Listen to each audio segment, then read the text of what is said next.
Hey everybody, celebrating June the 19th, Juneteenth, and Father's Day today, and another very special holiday that took me away for the first half of the morning. My mom and dad, if you see them or if you know them, an early celebration of their 50th wedding anniversary, which is actually going to be on Friday. They were married in the church down the street, and in this house is where they actually had the reception, and we have a lot of the wedding photos, which I will share with you. And I can say I am a little disappointed by this day. I was really hoping to be able to throw them a party. Unfortunately, we don't have the electrician here to be able to get air conditioning going in this area, and we got quite distracted with things that had to happen out back. So pandemic, everything else, it's just been really disappointing. But honestly, in the middle of a heat wave and in the middle of a drought, possibly a lot of people didn't want to come to that party anyways. So we were actually joking today about how they possibly did it. Mom actually had long sleeves at her wedding in June. So we were talking about that. I think it actually would be better to postpone said party to the fall, when hopefully we've got a lot more accomplished and I'll have something really exciting to show. We will have an accessible bathroom, all that kind of stuff in place. So fingers crossed for that, and I'm excited to share that with you guys soon. But in the meantime, very happy 50th anniversary to Mom and Dad. We love you, and that's quite the accomplishment to be with the same person for 50 years. I know I couldn't do it. So anyways, when I came back, this is what I got accomplished. I'm super excited about it. I wanted to try and get it all done yesterday, but again, heat wave. And so I was pacing myself. I was basically doing a little bit of work, and then I'd have to go and sit down for 30 minutes and just cool off and drink another bottle of water and try and stay hydrated. It's well over 100, I think, at this point, and humidity and all that kind of stuff they're really wreaking havoc. Anyways, but still making progress.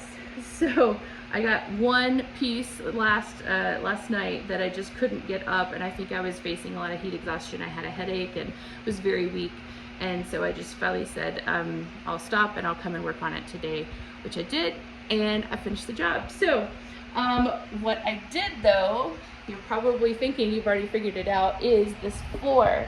I have removed all of the other layers of flooring and gotten down to the original 126-year-old floor. It is beautiful, you guys.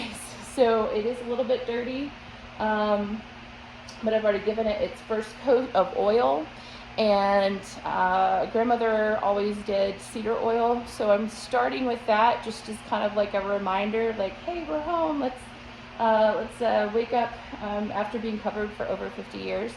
And so we're going to do that. Then I will really start into getting the last of the little bits of grime and stuff off.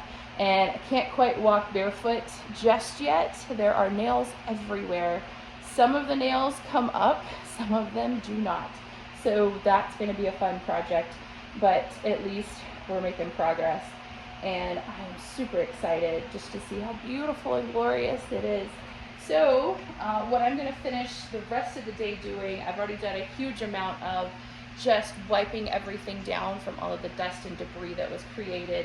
I've actually thrown out the HEPA filter. I have another one in there and another one on standby. I've vacuumed 3 times at this point. I have wiped down surfaces so that we don't have any dust in here. I really want this place to be as clean as possible. I know historic homes is going to be very hard to do, but we want to get this as clean as possible. So the next thing that I'll be doing this afternoon and evening is just kind of loading everything in and ventilating and all that good stuff, letting the oil just kind of sit and soak in and give the wood a drink. Got the fridge freezer back here. Super excited to show you guys.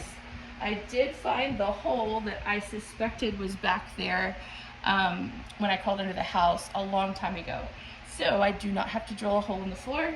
I have one perfectly placed right for the ice maker. So let's hope that said ice maker works, because I've had it for a year. But I'm super excited to have that done. The pipe's actually just on the other side of the room. I'll probably thread it through today and connect it not too far from now. Likewise, I actually have outlet for either microwave or another fridge freezer if I ever decide to do that, which I'm leaning towards at least having more freezer space, being that I'm in such a rural area. Being able to go get other things and freeze them has been really valuable.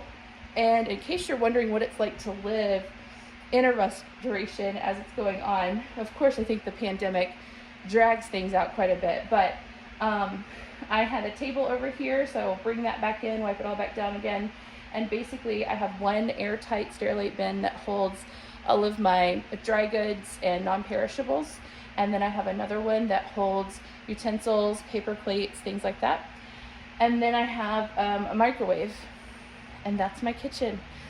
It's actually quite the improvement over the first year, so I am really grateful to have it. The second year and third year, I had a little mini fridge for my little sister, and that I actually have been a city dweller, so that was not too terribly bad for me because I generally, as a city dweller, would just go buy what I was going to eat that night or the next day. So the storage wasn't too much of an issue, but you guys, I'm excited. We're starting to move into the situation where I'm going to have too much space and not know what to do with myself. Eventually, the plan over here is, right now at least, utensils and everyday cups, plates, things like that.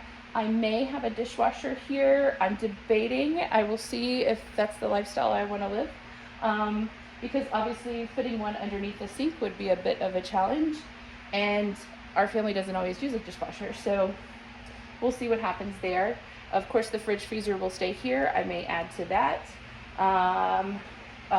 Obviously, the sink goes there. And you can see I've actually put the marks up, but I'm not brave enough just yet. The challenge is that they don't give me good enough dimensions to really go off of. So I really am leaning towards making my own template, which is really hard when your sink weighs 400 pounds and each leg weighs like 70 pounds.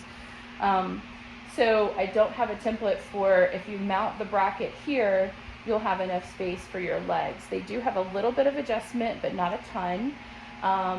And what would have been ideal is if it had been designed as a rail, which I do have something similar upstairs with one of the historic sinks. If it were a rail, then I would be able to kind of slide things back and forth. These are the brackets that they sent. They're heavy cast iron, and they go here and just basically create a pocket. I only get about 1/8 of an inch to be wrong. So that is definitely scary, Larry. So not today, Tiff, not today. But I think what I will do is I will continue just to measure for the 300th time and try and figure out the best way to do this, given the fact that I don't really have dimensions for if you put the legs on, then your brackets need to be X amount of height.